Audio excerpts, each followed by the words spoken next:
Hi, I'm Claire Pires, and I'm the host of GLAAD All Access, GLAAD's video series that features interviews with newsmakers, hitmakers, and people making a difference. This week, I sat down with Elvis Duran, who is the host of Elvis Duran and The Morning Show. Take a look. Tell me a little bit about you and your show and what you talk about on the show. Well, our show, I've been told, reaches 8 million people a week. I have a group of really good friends that gather here early every weekday morning. And we just talk about stuff in our lives and stuff in the news and stars and music and fashion and all sorts of stuff. You came out publicly on air, sort of in an understated way, in 2010. And you came out as gay, and you kind of said in a few interviews that it wasn't really that big of a deal to you. Can you talk about your decision to come out and sort of that moment? Well, I do think the success of our show is its reality. And I realized everyone in the room was talking about their lives except for me. And I wasn't trying to hide who I was as a gay man. I just never wanted it to be the Elvis Duran is Gay show because I thought it would turn into that. I didn't want it to be about me being gay. I wanted the show to be about all of us being who we were. So eventually I was in a relationship that crashed and burned. And when I was out in the dating world, I thought there were some interesting stories I needed to share. And that's when I said, well, I need to talk about my life. And that's when I started talking about being a gay guy. I've never really been in the closet. Just never really addressed it. Several callers have asked me, are you gay? And I'll just say, yeah. And then we move on. And that's what I said one time in an interview. It was sort of an unremarkable way I came out on the air, and because no one really made that big of a deal out of it, which I think is good.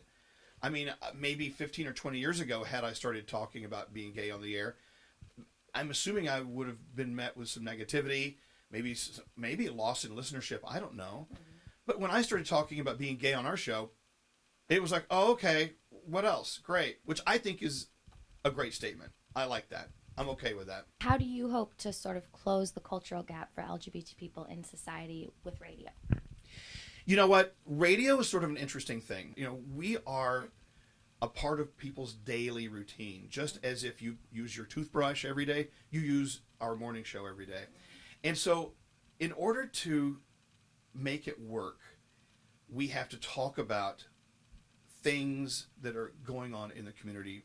Everyone driving to work that day, we want everyone to start thinking about the same things at the same time.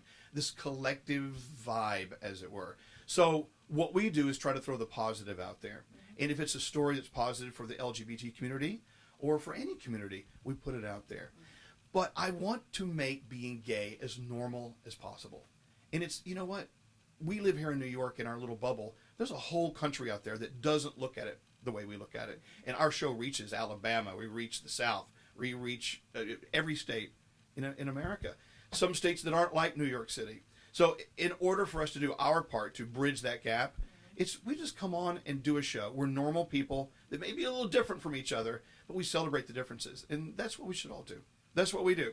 That's all we do. It's pretty simple. You're very, very brave. I was never bullied. There was one guy in high school that bullied me. And you know what? And I kid you not, he turned out to be one of the top-ranking drag queen performers in Dallas, Texas, after we graduated high school. I mean, and so we all knew that was coming. But you know what? I was never really bullied. And so I never really, until I was older and understood what other people have been through and the pain and agony they've been through and the fight and the struggle, I guess I get my strength from not being scared of people bullying me because I've never been bullied.